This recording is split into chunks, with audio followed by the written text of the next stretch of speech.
I have a dream, that's all I need. I'll make it happen with some work and belief. Know what I want, so I'll take it on. I've made mistakes, but mistakes make you strong.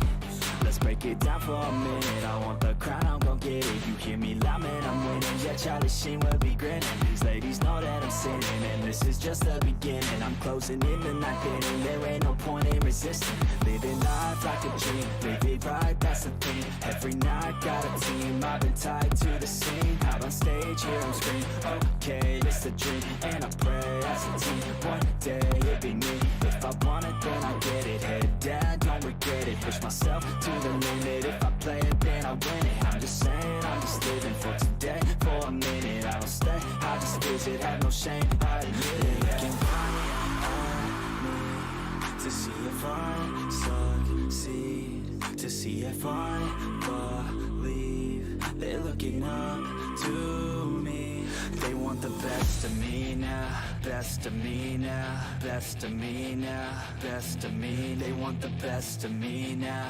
best of me now, best of me now, best of me. They want the best of me now.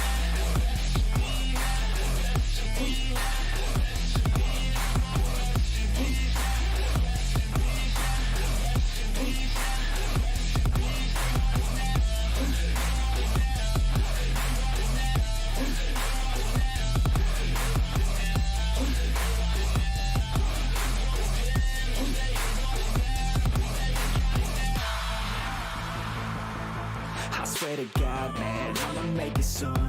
Silence all the haters as they see us making moves. I do what I want, so I got nothing to prove. Staying motivated, teaching others what to do. I'm staying focused, my mind is open. They start to notice that I'm in motion. There is no potion, you're not just chosen. It takes devotion to stay composed, man. Never stop, there ain't no time to fall. Try to live, get it all. You got one life to ball. Thinking big, never small, cause you gotta want it all. When you finally get that call, you get ready, take it on. Need a handout, I already stand out. Starting to advance now, ready to expand now. You don't have a chance now, cause we're in demand now. Make it by the grand now, feeling in command now. They're looking right at me to see if I succeed, to see if I believe. They're looking up to me. They want the best of me now, best of me now, best of me now, best of me. They want the best of me now, best of me now, best of me now, best of me. They want the best of me now.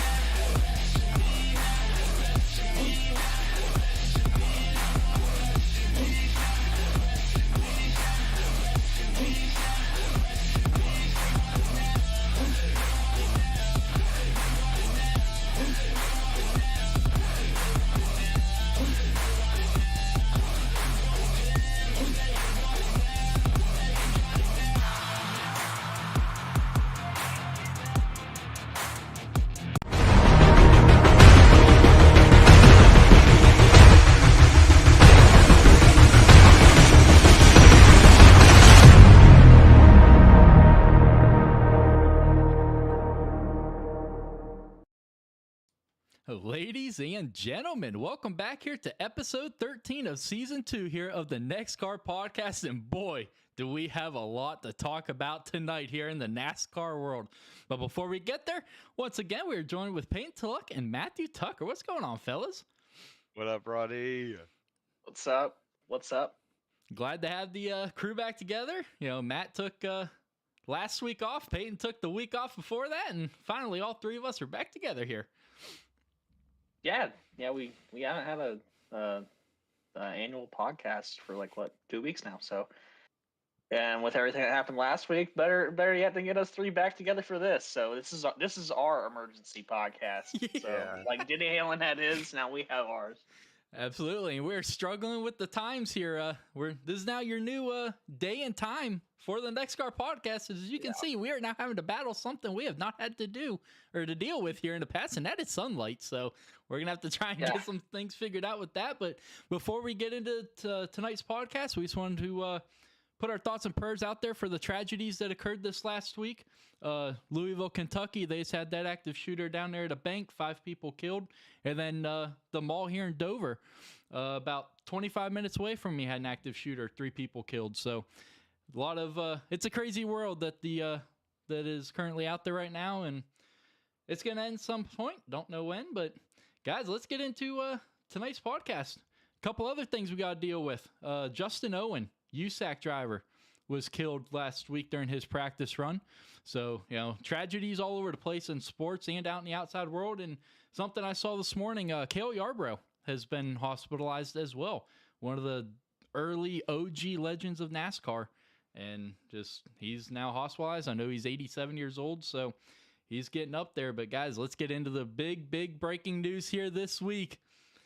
The punching bag of the NEXXTCAR podcast has found himself in the hot seat with the police. Cody Ware has been suspended indefinitely by NASCAR for strangulation of a female. Peyton, you keep saying he's the go to NASCAR. Start us off with this one.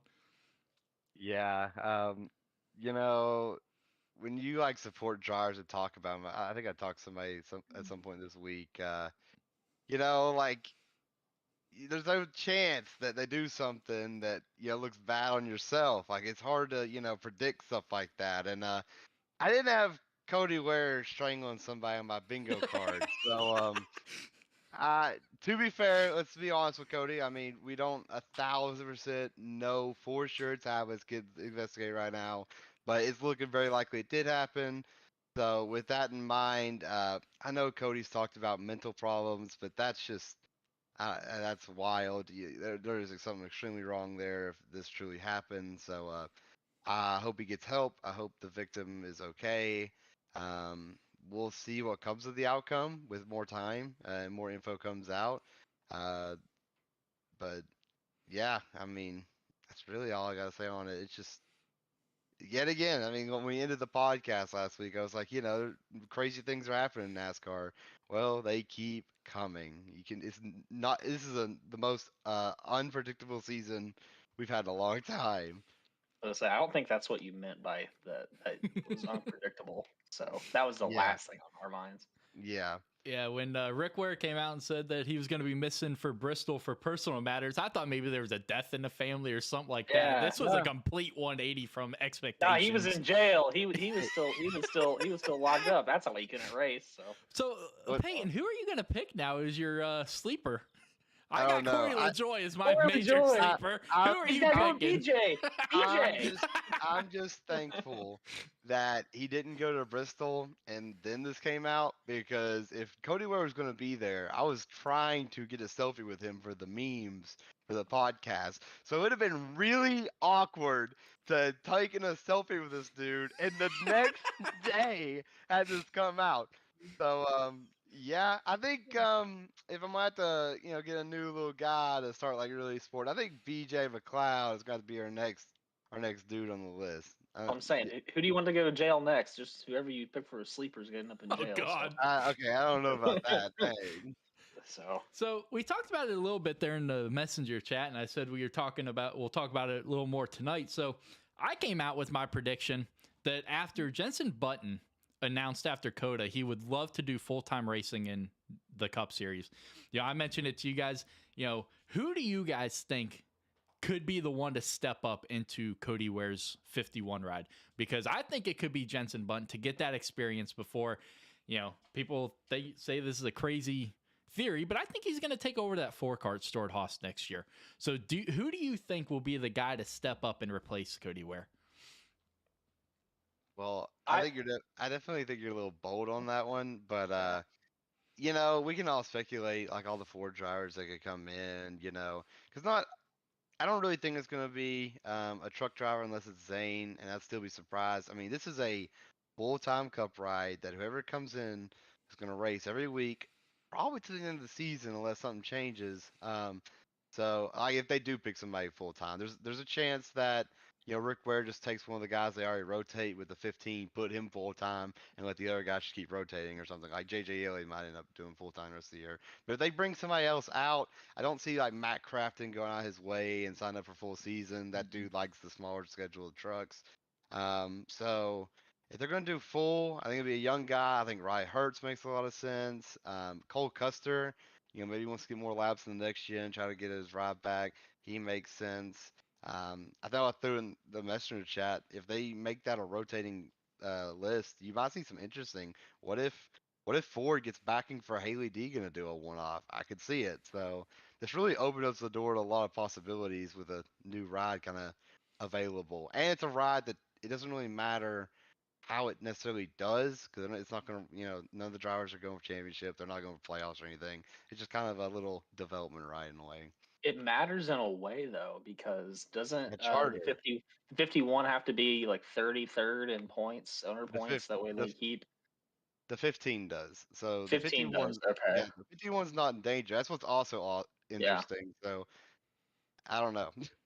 I think that's why JJ Ailey's basically been in the 15 ride, because Yeah. they need that charter to stay with Rick Ware Racing. But I think you guys have named off some good names to fill the role. I think they're going to want to have somebody full time in that car. That way they can just keep getting reps and reps. They don't want to have like Garrett Smithley run it one week and then JJ Ailey run it the next, and then keep flip flopping everybody. I think they want to have a full time guy in there, and I could see Cole Custer getting that shot because they have had ties with him in the past. Like he made his Cup debut with Rick Ware Racing, so, and then he's probably the one guy Xfinity Series that's got the most Cup experience too. So that way they know the guy that's experienced with the next gen car and other thing. I was just looking at Pockers's speed, and there hasn't been anything new announced yet who can take that ride yet, so nothing's been announced or anything. But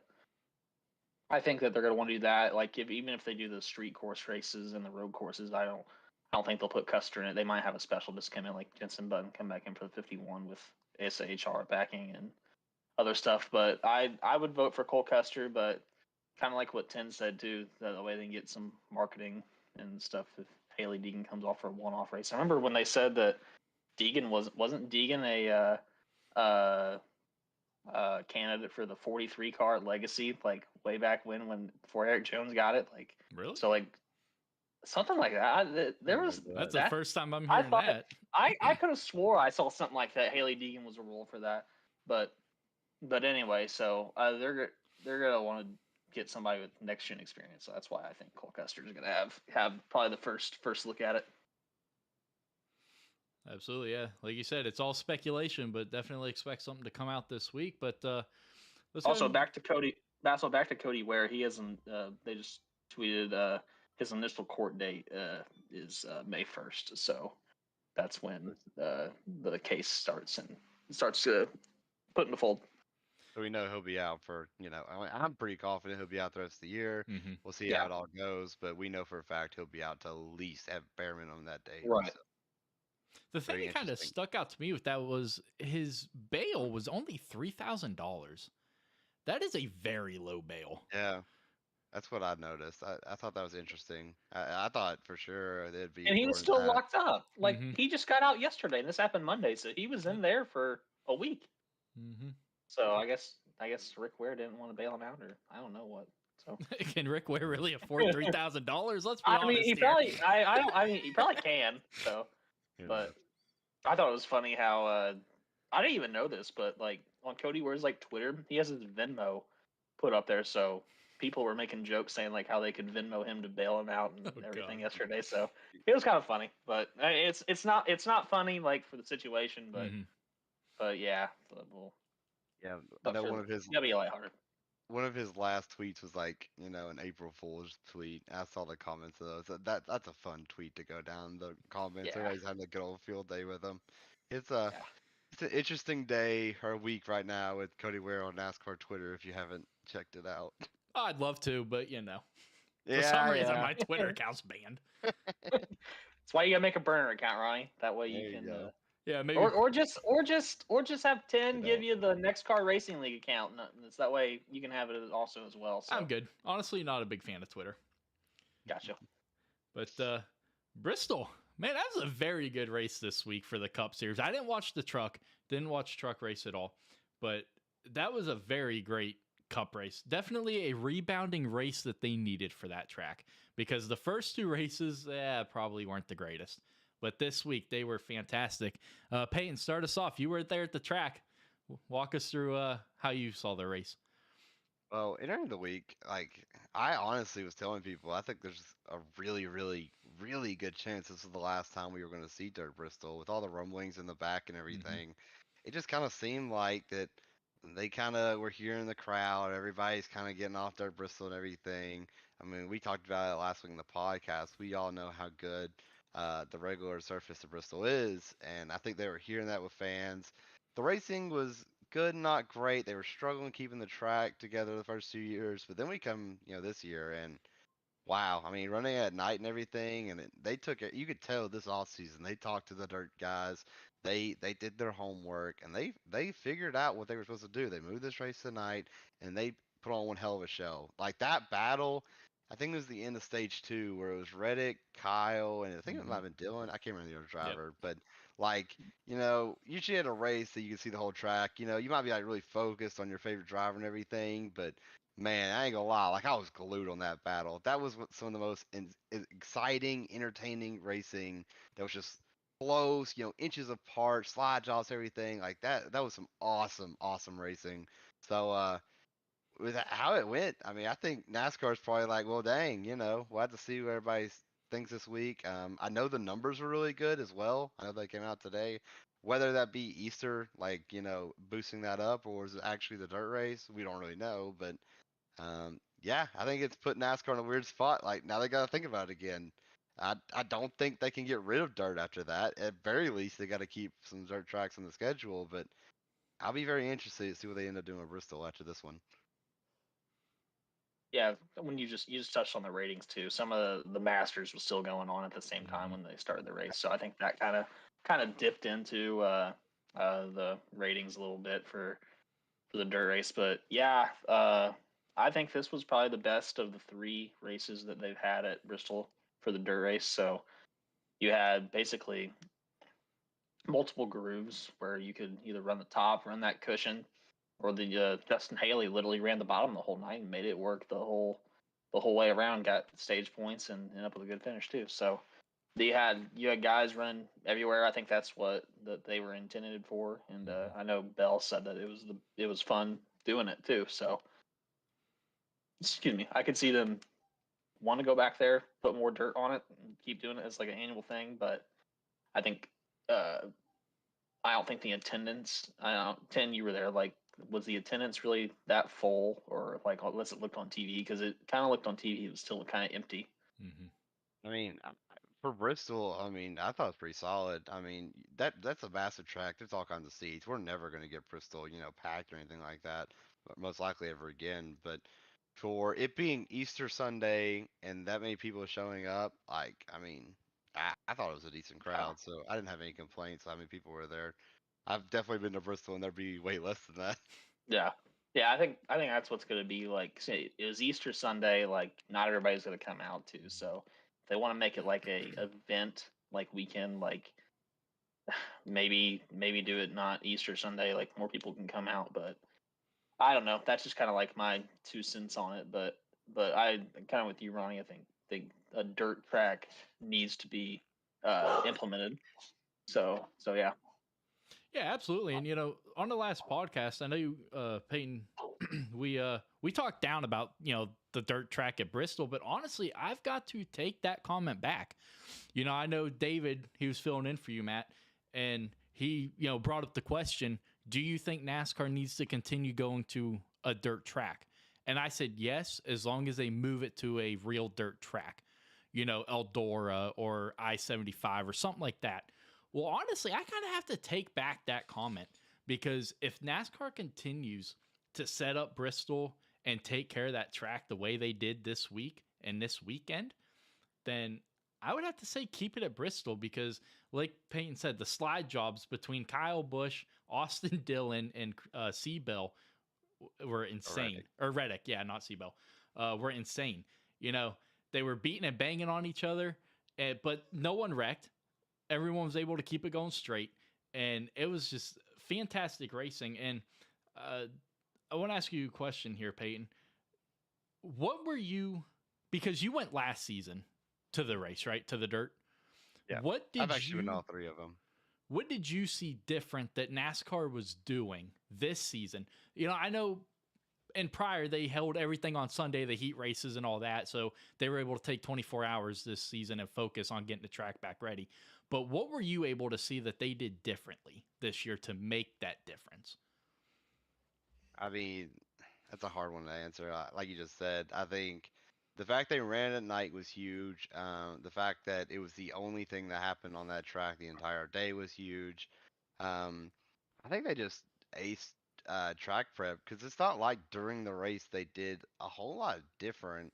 So Like they didn't add any water or anything like during No. the. yeah, no, I think they might have added a little bit less water honestly this time. Like I don't think the track needed as much work during the Well, race it as it rained did all before. week, so they didn't Yeah, really have Yeah. to add too yeah. much water. Because I know like the first two times, like it seemed like we would go on those stage breaks and they would have to be, Mm-hmm. you know, forcing like working on the track the entire time. Heck, they would delay the break a little bit to try to work on it more to get it fully ready.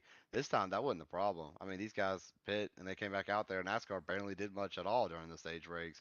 So yeah, I mean, I think it was just them, changing just a few things that happened before the race that made all the difference in the track at the start, and it held on better than it did before.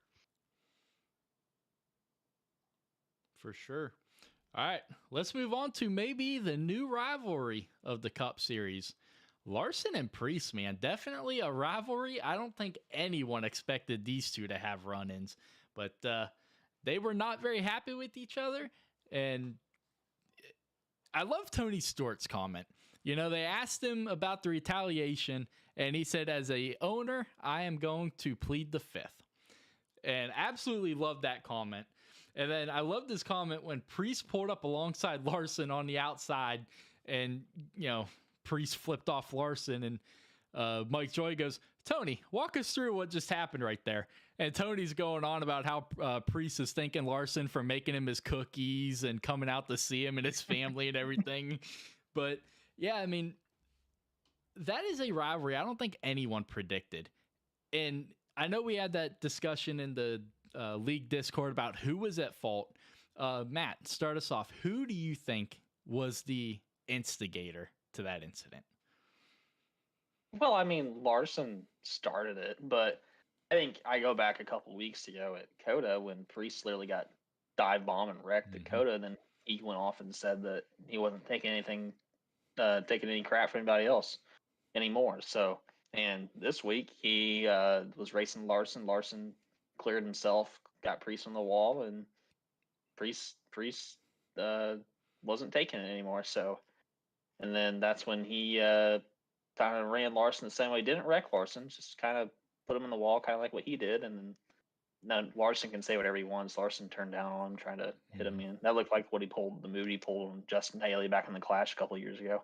So, but I think I don't really classify as a rivalry because I don't see these guys really running with each other. I don't think SHR is really at the level right now that what Hendrick's at. So, but if I'm to put the blame, because Larson, Hamlin said on his podcast, Larson does this to people. Like he did it to Priest, like he did it to Bubba at Kansas last year. So it's how Larson kind of is racing, has kind of got the reputation of like where he'll just race people and they expect people kind of to move over in a way. So I mean, is it racing? Like, yeah, it's racing. Like you're gonna be fighting for every position, but I just think the lack of respect right now for I don't want to say Hendrick as a whole, because I think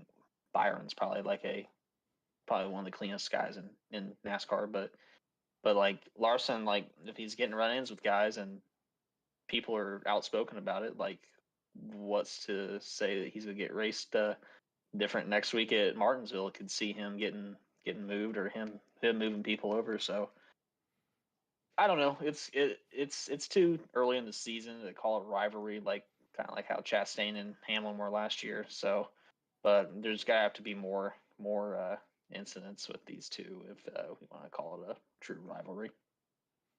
Yeah, and you mentioned it with Hamlin in his podcast coming out and saying that this isn't the first time Larson's done it. He did it to him at I don't remember what track he said, but he said he ran him off into the grass at one of the road courses. Watkins Glen or Indy, I can't remember. Yeah. And those two are good friends, and for Hamlin to not really hold back a whole lot and, call Larson out for what it is, and then Larson made a couple post-race comments that kind of, stuck out to me. He said, what did he say? An hour and a half had passed from when he put Priest into the wall. He thought Priest would get over it and forget about it. Well, racers don't forget, whether it's an hour and a half later or 5 weeks later. They don't forget. And then another comment that Larson made that kind of stuck out, because honestly, Larson's guilty of it too, but he said, Priest just needs to grow up and move on like effing adults. And to me, that sticks out because, everyone wants to call Bubba out for whining, but Larson kind of was doing the same exact thing right there. He was the instigator. Exactly. So I don't know. Larson kind of was a little hypocritical a little bit there in his post-race or post-crash interviews. But they can't say anything, though, because of what happened with Hamlin. Let's say Hamlin says what he does or says he wrecks Chastain, doesn't get fined or anything. Like, you're going to have, I think Priest would have said, yeah, he got into him. Like, instead he said, oh, I got loosed. I can't race on dirt. Like I think if one of the Denny Hamlin effect, if William gotten fined, you would have heard a little bit more different commentary from Priest at the end of the race on Sunday. What you got, Peyton? Yeah, the whole events incident are interesting. I love Larson. I mean, dude's, I think probably the most talented North America driver out there. Just no matter what he gets in, he's going to compete. But it's interesting that, it's ain't the first time he's been kind of hypocritical. I mean, keep in mind, like, Ross Chastain made the move in Martinsville. Kyle Larson was the first guy to come out and say it was a bad look to the sport. It made us look silly, look like a joke. Well, keep in mind, he was the first one to do that exact move like Ross did and like fully commit to it. Guys have did in the past, they commit. Larson was the first guy to ever fully commit to that move, and then Ross did it, a couple years later, and then Larson doesn't like it. So, this whole event, like just like that one, while I love Larson, this one kind of makes him look bad too because, I don't know why Kyle Larson races like that. I don't know if it's because like he's so used to no matter what he's getting, he's so much quicker than everyone. When he passes him, he just expects him to yield the position. But Hamlin's right. Like this ain't the first time he's done it. There's been multiple times where you can catch Larson just kind of cutting a dude off, and most of the time they lift, they move on their day. But Ryan Preece, while we haven't talked about him a lot because he's had just a terrible start of the year, a lot of it not his doing. He seems to kind of always be in everybody else's mess. But yeah, I mean, he's talked a lot of talk, and Larson put him in the fence, and well, when Priest, I mean, I didn't get to watch the review or the live clip and see what Tony and all them said, but I went back and watched the replay of the event, and it just looks like Priest didn't give him an inch. I mean, he raced him extremely hard, and there went Larson went. So I'm interested to see how they handle it going forward. Like Tuck said, I mean, we're talking about a dude that's a championship favorite and a guy who is just trying to make the playoffs this year at best. So, I mean, they're not racing each other much. I don't think it's going to be a big deal or a rivalry, but it'll be interesting to see what if Kyle Larson's like kind of getting this villain arc in NASCAR. Maybe this is the start of something. He kind of had his run in with Chase Elliott last year. He got thrown under the bus a little bit. You can say what you will about that incident, but here's another one. So I'm interested to see how Larson handles this and handles himself going forward. So Bob Pockers just also tweeted, this kind of ties in what we were talking about, but no penalties for any on-track incidents at Bristol, nor anything tech-wise. So there's no cars or any on-track incidents that were deemed detrimental. So well, I'm sure Hendrick's happy about that one. Yeah, no, but here's the thing though. Going back to the Hamlin and Chastain, and what was the difference? What Hamlin did to Chastain at Phoenix and what Priest and Larson did to each other at Bristol. They didn't say it was on purpose. Exactly. So why? So if NASCAR literally said that Hamlin wasn't penalized because of his words, it was because of his driving on the track. You can't tell me that when this literally just got tweeted. because that was the Well, same thing of what happened. well, I mean, it's incriminating evidence. Like it's the same event, but there's being brand new evidence shown to the event. I mean, Dan Hamlin literally on a silver platter, like said, "Look, guys, I did it. Here you go." And then of course NASCAR's gonna eat I that up. know, But And but Ryan Preece, nah, he but took that silver platter and ran. Larson He said, also "I didn't do nothing." So Larson also did the worst of it to himself by coming down into Priest, going into the corner and door yeah, slamming him. yeah, You know, that so was it's not and like Larson said Priest his came car up broke. That and was- took him out. right. You know, yeah. so I think that probably played a little bit into I it as know, well. but it's just NASCAR being hypocritical, just like they were. When isn't I NASCAR don't. hypocritical? I NASCAR is the most know. hypocritical sport there is. Not wrong. Hey, You're not I wrong. remember last week I did say that I still thought Hamlin had a realistic, and I still believe he should have probably maybe got his points taken away, just got a fine. However, like I said, you can't go out there and clown NASCAR. That is, as a driver of the sport, you can't do that. You made it look silly. So that's why Hamlin got hit, and why you're not going to see this one end with a penalty like that. Thing I don't understand. Literally, William Byron admitted to wrecking him at Texas last year Under caution. Yep. And got gets nothing. I he gets his points taken away, but the fine increased. But Mhm. literally, Hamlin doesn't get the same thing. I Like forgot to bring this up. I don't understand. I forgot to bring this up. When that happened, if you remember, NASCAR went into the rule book and added that if this happened and they were found guilty, that it has to be a fine and points penalty. So I meant to bring that up. If you look in the rule book now, they technically couldn't take away all his points. If they found Hamlin guilty, they can only take away so many. So that's why they couldn't give the exact penalty to Byron. I still think they probably should have gave some sort of form of it. Maybe give Hamlin, $50,000 fine and like 10 points, like a slap on the wrist. 25 is a little bit much, but that's the difference there. So that's a key Where fact to remember.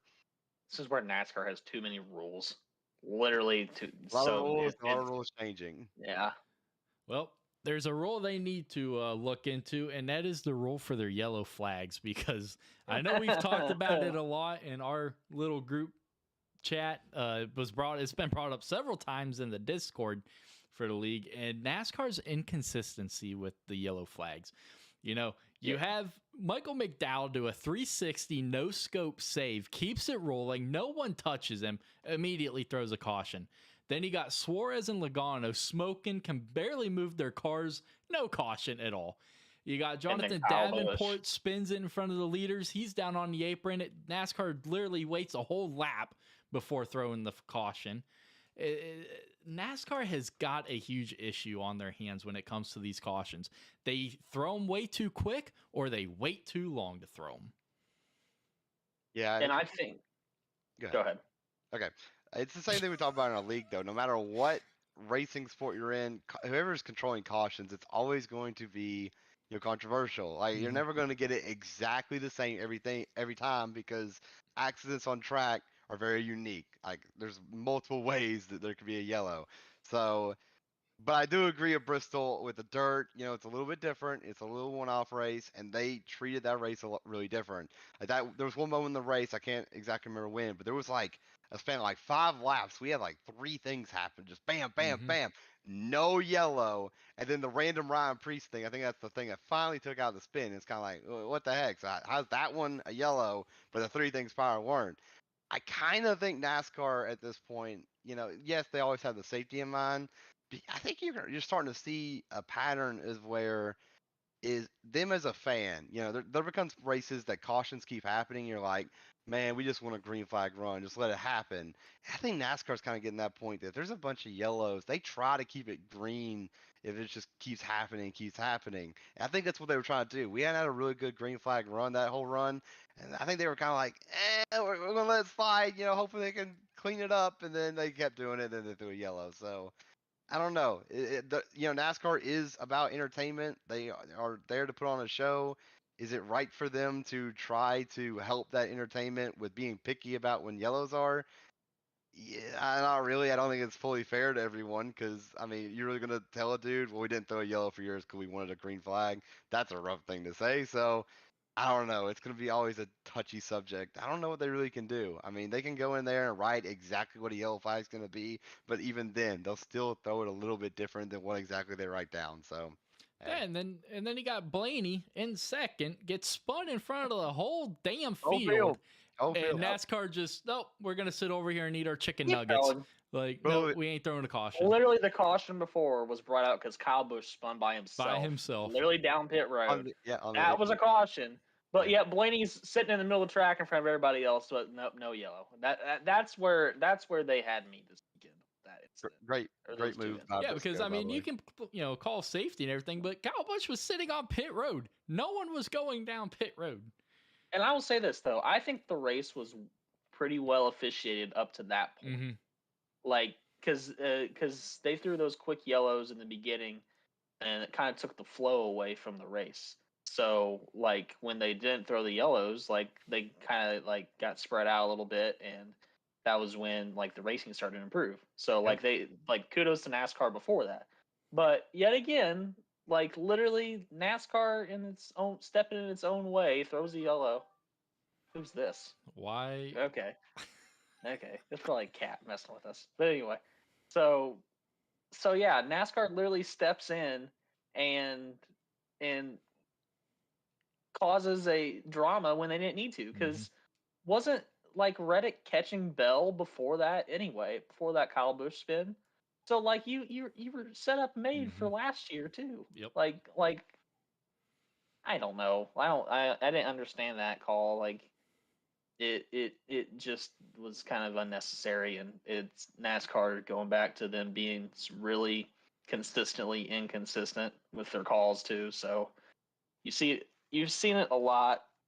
You got more people complaining about it. So I think the people that were on the fence of that literally could point to that this week with the incidents. So, but I don't want to take away from Bell, though. He literally dominated that last stage too. But I think if it weren't for a couple of those cautions, then I don't think he would have ended up when it was going to be Reddick or Briscoe up until that point. Or Blaney even. Blaney literally drove his way up to third before that incident too. So yeah, he had that middle line working, and that, no one was going to middle line. I think that's how he was able to really get up there. But what do you think NASCAR, because this isn't the first time that this has happened. Biggest one that sticks out to me is Texas in the All-Star race last year. Obviously, I'm very biased by this one. yeah, Absolutely no reason should that have ever been a caution. But it's like you said, they want that dramatic finish. Yeah. Ryan had it was like a 4 or 5 second lead over Hamlin.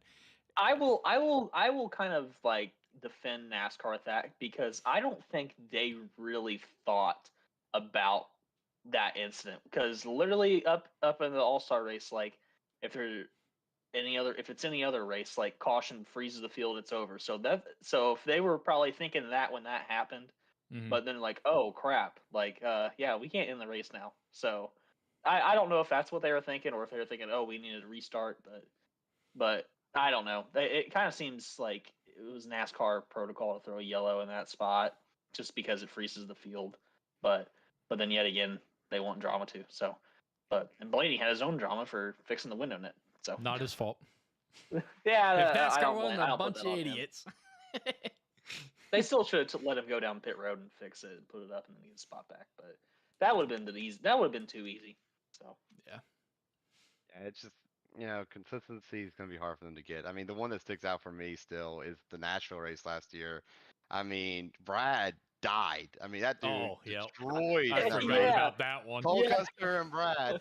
Chase Elliott's the leader. Ross Chastain, first guy on 4 tires, flying through the field. If a yellow comes out, it's his race to lose. And what do? We go 4 laps of Brad Keselowski basically sitting, limping on the ball on the track for Chase Elliott to win. I will never forget that. That is some absolute bull crap. Or the Chase Elliott Roble incident where he's got his tail fish hanging off, and they don't call that. But yet, Josh Berry they tell Josh Williams to park it for a piece of bear bond falling off. So that's wild. Yeah. Gotta be a name in NASCAR to get some good calls. You're not wrong. You are not wrong at all. Just like NEXXTCAR, you gotta be a good name. So I will say I'm kidding. I know a lot of people. What does that mean? Yeah, I'm a little confused when you're trying to go with that. I'm just saying. I was trying to. Are you bringing up Atlanta? Yeah. Jesus Christ. Jackass.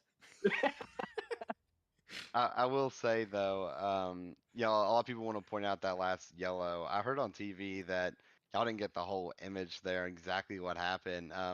That whole thing's kind of rough because the leaders are coming out of 3 and 4, and that wreck's happening. So NASCAR's in a pickle. They have to hurry and throw the yellow, and there's a chance that they all just kind of drive out of it, and then it looks stupid that they threw yellow, or they don't throw the yellow and risk that one of them doesn't drive off, and that's what happened. Ross, got pinned in the wall, and then we went to turn, and the car just went straight, and then you saw him sitting in the middle of the track. So I know a lot of fans were kind of complaining about that to the race, but I don't really know what NASCAR is supposed to do there. That's a rough situation. I will give them credit; they gave Reddick, turn one to try to do something and then threw it. So it sucks because it took a good finish away. He was about to pull a Briscoe, I feel like, but that's part of racing. Absolutely. Let's talk about Larson, Logano, and Davenport here real quick. Larson, obviously, anytime dirt's involved, he's always the favorite. Davenport, one of the best to ever do it behind Larson on dirt. And then Logano had his success. But all three of those guys just absolutely struggled this week. Even before the Larson and Priest incident, Larson spun it all by himself before that. Why do you think those three struggled? Davenport has an excuse. This was his first time ever in a NASCAR car.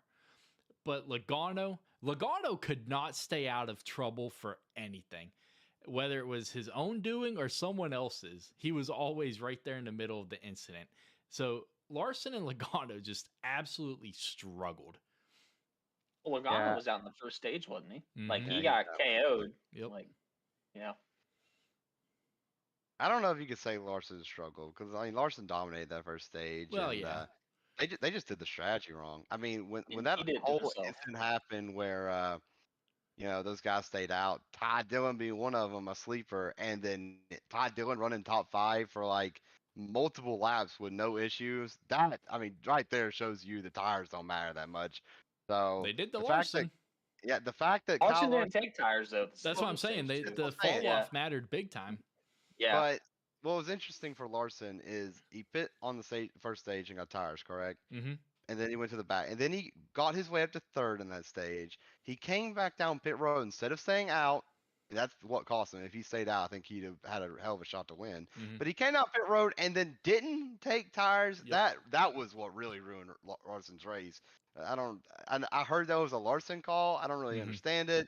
If you're not going to take tires, then just stay on the track. You see how important track position is. Like the second 9 people stayed out, I looked at my roommate, and I was like, okay, Christopher Bell or Chase Briscoe won this race. They're going to run away. There's too many cars between them and everybody. They're going to win. Reddick almost proved me wrong, but C-Bell just had so much of a gap that, it's going to be hard for Bell to get there. But yeah, Larson I think they just kind of fumbled the bag with this one. Logano, like Tuck said, just kind of, to me, seemed like he was just kind of in the wrong place in this race. And, Davenport, like you said, I mean, his first time in next gen. I thought he made some interesting comments about, the race afterward, kind of just saying this wasn't real dirt racing in a way. And he's not wrong. Like, it's definitely different. I definitely understand where he's coming from. But yeah, I'm not like super shocked that he didn't run crazy good. But I am a little shocked that Logano had such a bad race and Kyle Larson. I kind of feel like they just fumbled it. Like, there's no reason that he wasn't bound for the win on this one. I think he was trying to go too hard, and that's what caused him to spin. He was trying to make up all that ground, and then at that point, you knew he was screwed. So, yeah. Yeah, you mentioned it. That was Larson's call to stay on those tires, and it was because he told his crew that he loved the way those tires were feeling. Well, he found out in about 15, 20 laps that, they weren't feeling the same. Yeah. So just once again, another strategy call just not really working out for somebody who had a true shot at winning. Matt, There was. Oh, Go ahead. ahead. No, I'll let Tuck go. He didn't talk to him, but. No, I was just listening to you guys, but yeah, I think going back to the Larson call, like if there's one dude that is gonna override the crew chief strategy on dirt, it would have been Kyle Larson. True. So I think he thought that staying on those tires, like he could have worked those better, and obviously he was wrong because he kind of overstepped the limits when he's first spun. But yeah, I think if that one person was to say something, it would have been Larson. So I think he puts way too much pressure on himself at the dirt race because he's the favorite. He's the guy that everybody points to that says that he's gonna win. So I think he just puts way too much pressure on himself at this event, and that's why he hasn't been able to get it done the last 3 years. So, and then Bell kind of just uh, worked his way into the strategy too. So the kudos to Adam Stevens. I also saw Adam Stevens. It's won eight races at Bristol now on dirt or concrete. So kudos to Adam Stevens of getting that done too. So, but yeah, I think Bell played the strategy right. Got him out there for the last stage, and he just kind of just rode off in the sunset. So give the dirt racer clean air on dirt, and then he'll get it done. He proved that this week for me. Got the podcast pick, so we're gonna. I'm rocking and rolling, and I ended up winning some money though on DraftKings too. So thank you, Christopher Bell. I will say it's interesting, we talk about guys who struggled and guys did well. It's interesting to see the guys who obviously put like zero effort and teams that put zero effort in the dirt race. Like, I know like I didn't really get to talk to him this year, but last year, talking to Ross, he was really worried about the race and came out. He had good reason to be. Oh, a track house. I think that was their worst race since really probably the first time they were on the track as a one-car team with Daniel Suarez. I mean, at least for since when Ross has been in the building, like that whole race. I mean, we're talking about Ross was probably a 24th, 25th place car, and I think Suarez was like literally like a 32nd place car. I mean, that man was running dead last the entire race. That was probably the shock for me this week. I mean, he had so much success there in 2021. For him to run back there was an absolute shock to me. But and it's only them, like Daniel Hamlin and Kevin Harvick both were having a good old battle for 28th back there with them. So very interesting to see some guys just kind of write this one fully off and put absolutely no effort, or maybe they're just bad here. I mean, who knows? But or maybe it's a mix of both. But it was interesting to see some guys just be way off their normal pace. I'll tell you one guy that put in all his effort. That was Michael McDowell, man. That dude was wheeling and dealing that steering wheel. I mean, those two saves were absolutely incredible. And he ended up 11th too. So yeah. Michael McDowell he got all out of his car multiple times during that. One guy that was kind of wishing they go back to the concrete though probably is Brad Keselowski though. So I think he doesn't want to be on dirt. And he tweeted Sunday night with like that Patrick like meme with like all the hearts around it, and it was like me thinking about Bristol concrete. So I don't think he likes being on the dirt after these last 3 seasons. Yeah, it's scary to think about like how crazy of a difference that is. They were the best team here at the last time we ran, normal Bristol. I mean, Chris Buescher won the race. Brad, almost won that race. Like they were dominant. Then we go to Dirt Bristol this year, and these guys, I mean, are probably right behind Trackhouse for the worst team of the week. I mean, they were extremely off as well. So it's crazy this change of the surface, and they go from first to worst. And they both end up with top 20s too. Like literally all that carnage after the end, they end up top 20s. So I am clowning on them, but they did just kind of ride around and bam, everything happened. They worked their way. They made the way. Both cars are still in the playoffs. So 2 RFK cars are still in the hunt, and Brad's in the top 10. Yeah, so they really picked it up this year. Mm-hmm. It's early to look at the playoffs, but it's interesting that we're this many races through, and we only have one repeat winner. So it's already getting booked really quickly, and you've got a lot of guys that you really just want to go ahead and pencil in. Like, I don't see Ross or Denny or Harvick missing the chase. There's a few other guys on there. So, we're getting to the point now. It's kind of getting, already hectic for those guys on the bubble like Buescher. And, Chase Elliott comes back and win a race like I think we can. That will also dice everything up. So, playoffs are already shaping up pretty interesting. I'll tell you, one guy's got to get it figured out here is Blaney. Yeah. All right, get off the Corey LaJoy train. All right. I just want to point it out. Them days are over. He's in the playoff hunt. So Corey LaJoy is going to win Daytona, and everybody's going to be jumping for joy. Hey, well, he's going to be my pick. 2 weeks. 2 weeks at Dega. It could happen. Yeah. And he's still got Atlanta too, so he ran good at Atlanta. So. But Hendrick, Very interesting decision from them this week after their second round of penalties 2 weeks in a row.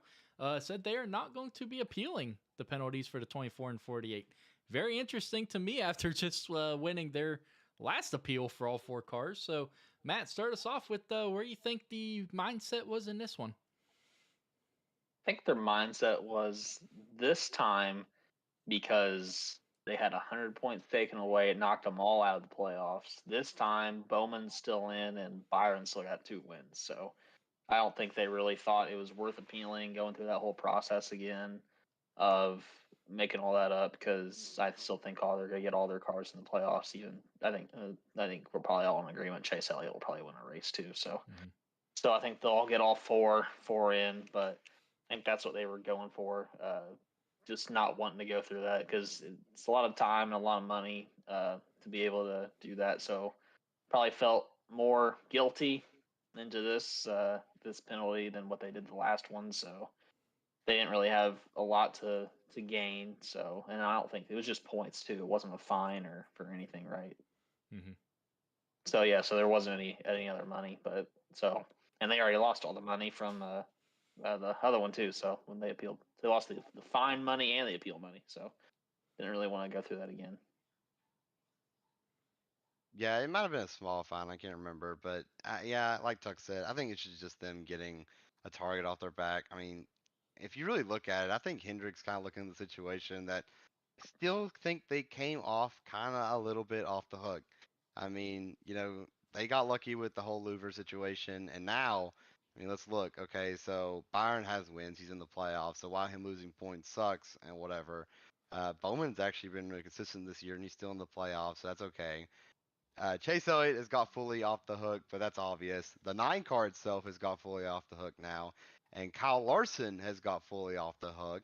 And I mean, Richmond, most likely they had 2 illegal cars, one finished first and one finished second. So if you really want to look into it, Hendrick still probably got away with some stuff here. So I think they're looking at it and just say, you know what? We'll just take this and let's hope call it a truce here. This has gone on a little bit too long. So I think it's the right call for them, because if they appeal this and they go through all of that, it's gonna make NASCAR mad, and here we go again. So I think it's the right call for them, especially if they are guilty. I mean, I guess they are, but who knows? Maybe this was a funny NASCAR pointing out something random. Who knows? But uh, I'm glad it's kind of moving on though, because it's kind of getting old pretty quickly.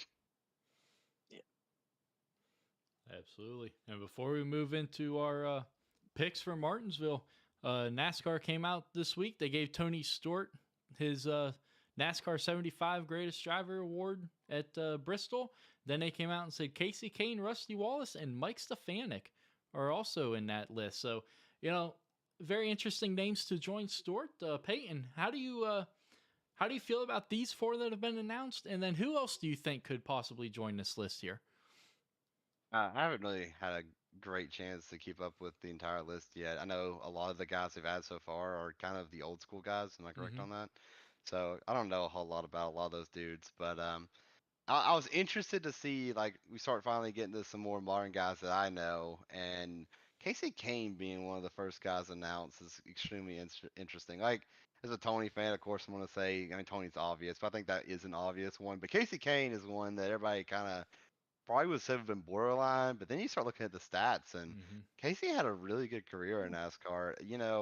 It's easy to remember his last few years at Hendrick kind of being disappointing, but if you look at his career as a whole, I mean, he accomplished a lot of things. So glad to see he gets a little acknowledgement here, and I'm interested to see who NASCAR puts on the list, because I mean, 75 is not a lot, and they already got like, what is it? I know they announced 50, and then 4 more. So they like did 50. the original 50, and they're adding 25 to it. Yeah. Okay, so yeah, over the next 5 weeks. There you go. Up until North Wilkesboro. So you're gonna have some obvious guys like, I mean, Jimmy Johnson, Jeff Gordon, all those. Of course, I mean, you're gonna see Gordon's those. already on it. Yeah. Gordon's Oh on yeah, top. Gordon was on it from last era. That's and right. so was Rusty Wallace too. Hey, you're right. He was back. Well, no, in Rusty 25. Wallace just got announced today. He just posted a video of him opening up his 75 box. Huh. I don't.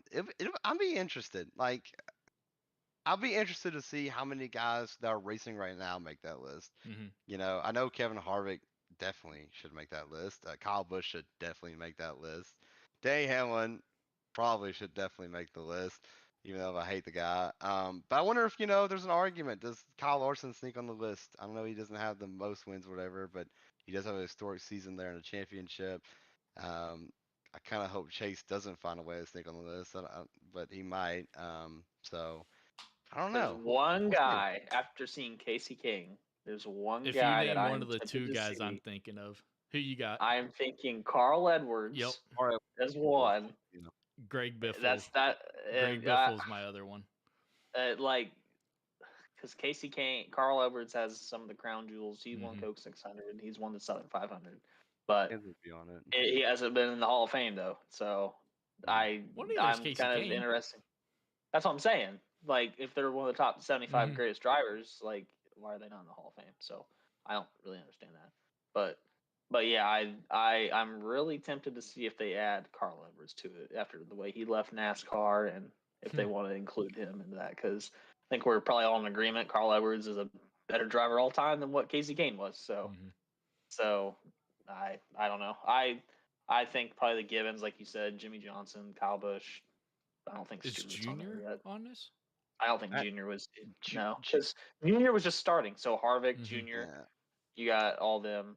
Newman, I'd throw Ju- Newman's hat in there. Yeah. Junior's the one that'd be interesting because it'll tell if this is truly a, no offense to Junior. I mean, I love Junior, but it'll tell if this list is more of a popularity thing or if they are actually trying to pick the 75 most talented drivers. Because no offense to Junior, I don't think he should make the list if it's all talent. But if we're talking about like meaningful guys that are affecting the sport and everything, then yes. I mean, Dale Jr. has had one of the biggest marks in the sport, so I'm interested to see what they do with him. Oh, wait, I mean, they had Casey Kane on it for like I That's don't. what I'm If saying. Casey Kane's on it, then there's Mike no way Dale Stefanik. Jr. is not going to be. Yeah. So, well, Mike Stefanik did his own in the modifieds though, so he. Well, yeah, he won um, 9 championships down there. Yeah, so I mean, if it's a NASCAR greatest, so is there, maybe All there's 4 series. so like maybe some truck guys too, like Mhm. Yeah, Hornaday or Matt Crafton Yeah, might stick Crafton's on got it. to be on there then if they're doing Crafton. truck. Yeah, Ron so Hornaday. like it's kind of interesting to see who they add to it. So Yeah, because then if but- they're doing that, that opens up a whole new can of worms. Because you got Right. know Ron Hornaday, Matt Crafton, Timothy Peters. Would he be Yeah. on that list? So it's kind of interesting to see how they do it. I think the reason why they did Stewart first because he was on the broadcast, so Mhm. that way they could just do that. But I think the last guy they'll probably do is probably be Jimmy Johnson. So, but and I'm just going to limits. Like I know they said that Johnson wasn't in the All Star race, but I could see them still add him to it. So that way they can kind of do this whole like ceremonial thing. So, but that's my hot take for the week. If you ask me, Ross Chastain should be added to the list just off the Martinsville and move. this is where we end the broadcast. Yeah. And Haley Deegan should get a cup ride for one off of Rick Ware Racing. So. Hey, I still think I would love to see Haley, get a good opportunity at a car. I mean, I'm just gonna put that out there. Get her out of a truck. I understand, we've seen guys be bad in truck, then go to a car and do fine. So give her a shot. She did okay on that 07 ride for the first ever time she was in a car, so she definitely outperformed. So who knows? Yeah. I wouldn't put her in a next gen car though yet. That's a little much. No. That's what I'm saying. All right. Well, it is time for our Martinsville picks, guys. Ooh. I am going to. I'm gonna go first because I never go first when doing Okay. this. I mean, So- yeah, You better not take my guy because I have stats written down. So. I hope I do then. I have Okay. two sleepers in mine, and if I pick last and don't get either, I'm gonna be upset. I'll so. go last since I won last week. How about that? Hey, I had a hell of a week too. I mean, I got last pick. I had the last selection of 4 people. I got second, and I said if Todd Dillon got top 20, everyone would be shocked. He got 21st and ran top 5 a lot of laps. So I will 1,000% take that from the guy who races. I You would have Ty argue. Dillon as your sleeper? Yeah. I didn't know that. Yeah, I was pretty happy with it. I was sitting there watching the top 5. I'm like, yeah, Ty, let's get it. I mean, I think that car is arguably the worst car on the track. The only one I could argue is worse is maybe BJ's, but hey, at least BJ be finishing some races. Ty Dillon, like Ronnie said in the podcast last week, It's a coin flip. That car's gonna make it past lap 5. Hey, it Yeah. did. It did. I think It did. Ty Dillon is literally just past Chase Elliott in points. Yes. So up So and up, when Chase Ty. when Chase comes back, I can pick him as an underdog pick. Is what you're saying? Sure. So my lock-in pick is a guy that has. When you think of Martinsville, he's always up there at the front every year. Oh no. It pains me to say this because I absolutely hate the guy. Absolutely hate him. I know he's taken. Martin Truex Jr. Why does it keep happening? That Ooh, is my- That's not who I thought you were taking. I That's thought who you were I was taking. gonna I take. thought you were taking Ross's enemy. No, Okay. no. Martin Truex Jr. You know, like I said, every year at Martinsville, he's always there. Had a chance of winning it when he was battling Logano and Hamlin. Logano gave him the bump and run to make it into the Final Four. So I think, like I said, it pains me to say it. Absolutely despise Truex, but I think he could pull this one off this upcoming week. And then my sleeper, man, I don't know. This is a tough one this week for sleeper because, you know, short track racing, Stuart Haas has kind of, you know, picked it up a little bit. You got Eric Almirola who could possibly get it done. Oh man, I should have thought about this one a little more. I already knew who my lock-in was. I don't know, man. Would you consider Ty Gibbs a sleeper? Yeah, I would. That's a I good one. would. All Yeah, right, I I'll like go that. Ty Gibbs then. I mean, you saw what he did last year at Martinsville. Moved his teammate Brandon Jones out of the way, even though he was locked into the Final Four. Moved Jones out of the way so he could get to victory lane. The guy is as aggressive as they come. Not as bad as Chastain, but Ty Gibbs knows what to do at Martinsville. If he's in that situation to get his first Cup win, he's going to use that bump and run. So those are my two picks, Truex and Ty Gibbs. And it's up to you guys. You guys can flip a coin to see who goes next or whatever. No, he can go. He can go. I got the Yeah. winner last week, so Okay. I'll go Well, last. you know what? I'll let you pick your sleeper before me because both my guys are there, but I'll pick my lock before you. And So my you want me to lock, do my sleeper? yeah, I'll let you do your sleeper first. That way, that's kind of Okay. fair. It's a 50 All right. 50. I don't care. All right, that's fine. Um, All right. So my sleeper, this guy was close to winning this race last season in the fall before was ultimately kicked out of the round of 8. Finished top 10 both times at Martinsville last season with a 9th place finish in the spring. Oh no, 9th place finish in the fall, and he finished he finished 9th in the fall, 9th in the spring. I'm going with Chase Briscoe as my sleeper pick. So I could see That's an him. interesting one. I could see him running good there again. So I would gladly take another top 10 finish with Briscoe there, and he's good on the short tracks too. So he ran good last week at Bristol, even his own dirt. So he got 2 of his like 10 top 10s last year at Bristol too. So or at Martinsville. I'll go with Briscoe as my sleeper 10. So I hope I didn't take him or take your pick. you two took my third and fourth favorite sleeper of the week. You didn't Okay. take number 1 or 2 though, and I was hoping one of you would because I'm still kind of a coin flip on both. The 2 guys that have had a lot of success here, I think are going to run really well, and people don't expect it, or might not expect it, but if you pay attention, you probably will. I mean, Ryan Preece had his run in with Larson, and he has been a short guy. This is a modified track. He has had success here. And Josh Berry, I mean, he's had a lot of success here as well. And I think I'm going to have to, even though I really want to take, Preece with all the little drama right now, he's got a flame lit under him, and everything. I think I have to take Josh Berry because that 9 car has been so strong here.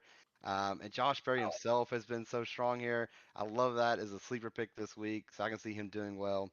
And for the guy I'm going to go with for my lock of the week, I wanted Truex this week. It kind of feels like Truex is due for a win. He's definitely due for a win. And I can see this being a race Truex just kind of leads a lot of laps and be a typical Truex win. But I'm not going to take Ross because while he had 2 top 5s here last year, I don't think he really earned them Assisted per top se. 5. Yeah, I mean, yeah, man, this is tough. This is an interesting track. There's a lot of guys that could do well here, but I think I'm gonna double dip and go a double Hendrick this week with them kind of getting off this point thing. And man, it's kind of honestly a toss up to all three of them. Like any of them could win the race. I mean, they had in the spring here last year. I mean, they were by far the best team. Um, and while I know Byron and Larson have been way quicker than Bowman, for some reason, I just have to pick Bowman this week. I don't know why. I'm not a huge Bowman guy, but I think Bowman's gonna have a really good run this week and kind of show, or maybe. I mean, I still think he's the weakest driver at Hendrick, but I think it's kind of time for him to kind of, show everybody that hey, he deserves this ride, and I think he's gonna come out here pretty hot this week. And he did win the fall race a couple of years ago too, when he knocked Yeah, Hamlin out of the way too. So Mhm. he has won at Martinsville before. and he So Denny Hamlin at Martinsville. yeah, Yep. yeah.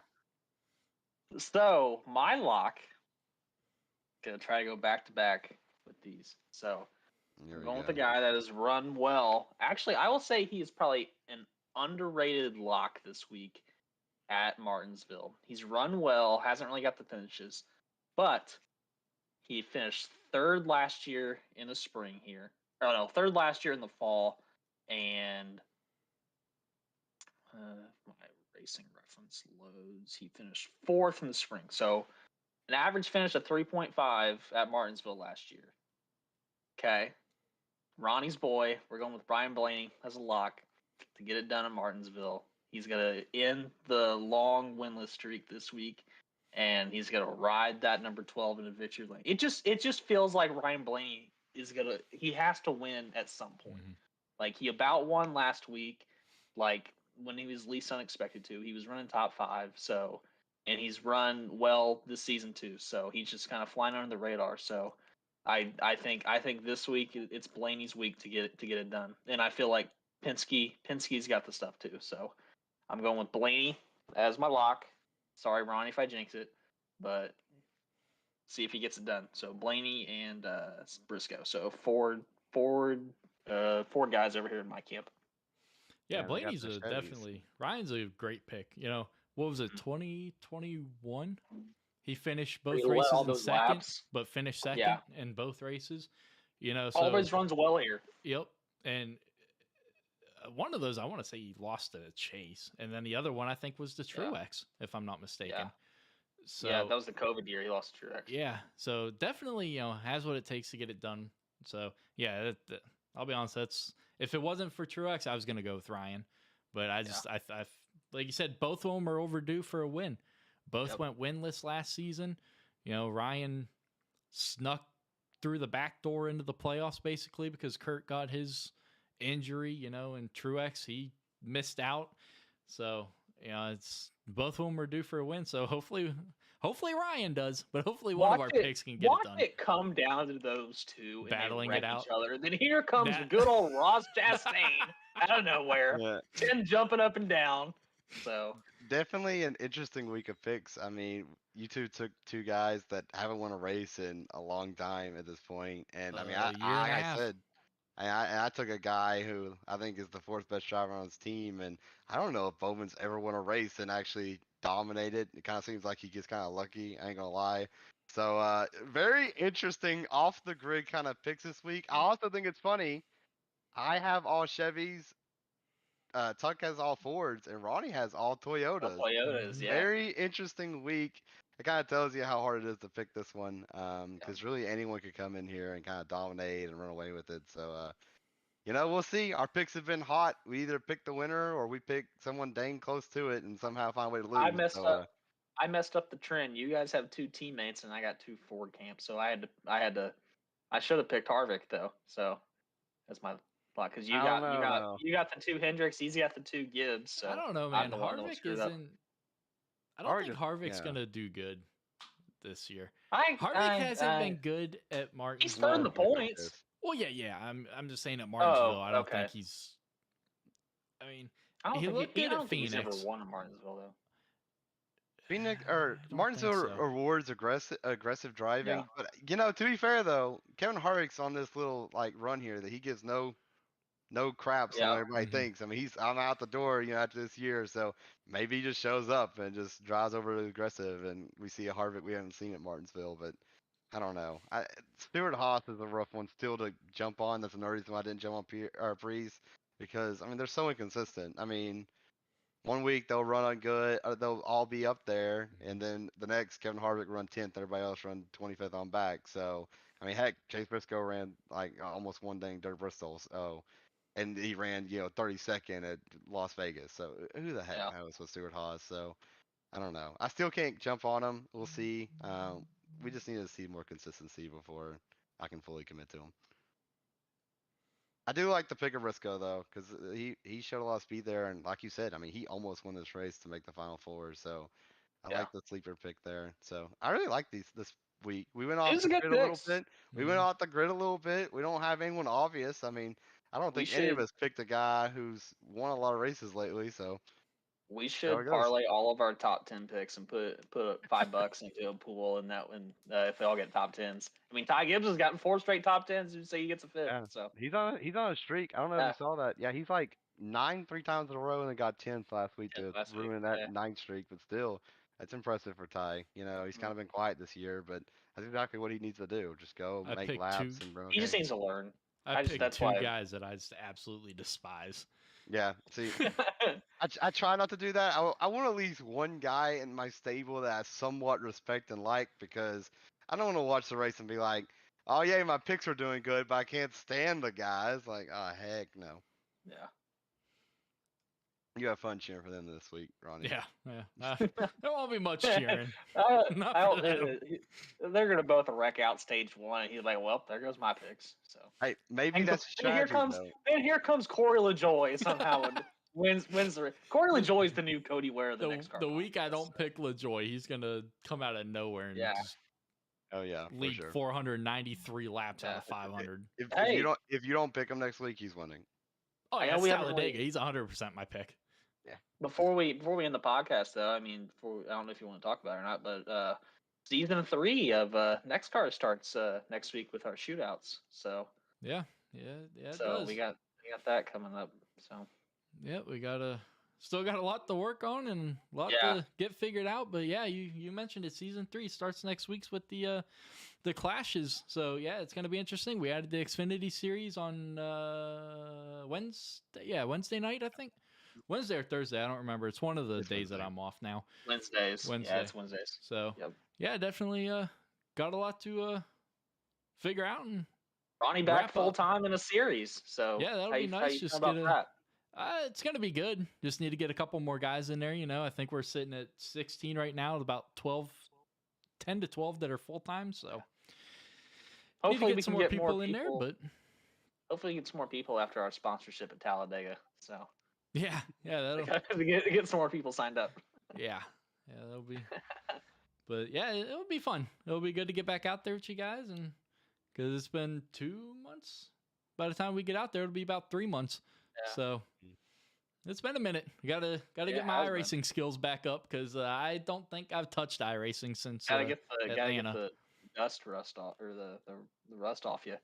Yeah, So yeah, I know me and Tin have raced a few times, but like I haven't really No, ran anything. So Mm-mm. yeah, no, I have not ran really almost at all lately. So not to mention, I got to get my new pedals with them being broken. I want to see So, these. I want to see these pedals. Like is it like fully dangling, or It's just like- kind of like it's kind of like halfway. Like it's not coming up all the way. That's what's the Oh. problem. So I told you, That's run what- a rubber band behind it, and yeah, I'm gonna have to until I get something new. It's gonna be kind of goofy. I'm gonna have to like put a rubber band or something like around my foot or something, and hey, it'll be a little weird, but hey, we'll make it work. But tell you what you should not do is don't go to the paddle shifters. no, I'm not doing Whatever paddle you do, shifters. don't do that. But yeah, I'm super excited for next season. I mean, I've already been kind of vocal this next season for me.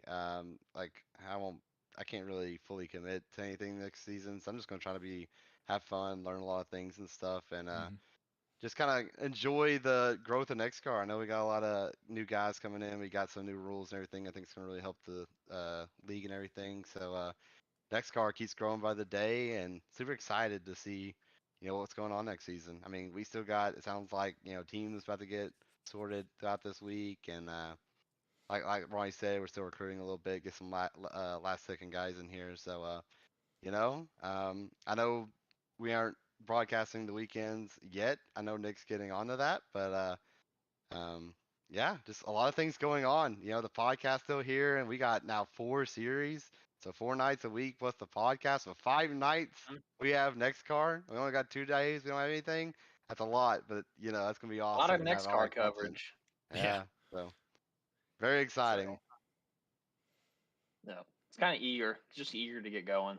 We've been all bottled up doing podcasts. Haven't had any other NEXXTCAR. We've done those recruitment races, but there really hasn't been an official race yet. So I'm really eager to get this season kicked off. So everybody's be gunning for Ronnie Norman. So after what he dominated last year, so I think he's gonna be the guy to beat for all the series that he runs in. So it's really excited to get going, and I think everybody else is too. So all the new guys from all the feedback that we've been getting are excited too. So we got some pretty good guys from the recruitment races we got going. So good.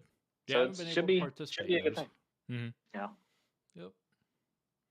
But anyone else have any closing comments here tonight before we wrap this thing up? No, just as always, a blast. We'll see next week if we have some more spicy drama from NASCAR. Who knows? It is Martinsville, so we'll probably have a new rivalry and stuff. Maybe Ross will wreck Hamlin again, and we'll go at it again. We'll see. But who knows? Probably what you're not gonna see is the Hail Melon. They banned that. So yeah, it's. But I will say this: you will see that marketed all over NASCAR. Yes. This week, going back to Martinsville. Yep. But I mean, it's in their NASCAR Legends commercial. I know. Yeah. I told you guys that it was going to be used to heck, but you can't do it. So yeah, it's interesting. I could go into the spiel how I feel about that ruling, but hey, either way, still awesome. But I'm interested to see how this week goes in Martinsville. Like I said, I'm sure we'll have some sort of drama come through, but excited to get going again and excited to get back in here next week. Like I said, blast as always, and thanks for having me, Ronnie, and take care this week. Absolutely, yes, sir. But that's going to do it here for Season 2, Episode 13 of the NEXXTCAR podcast here with the Sunlight. But that's going to do it for this one.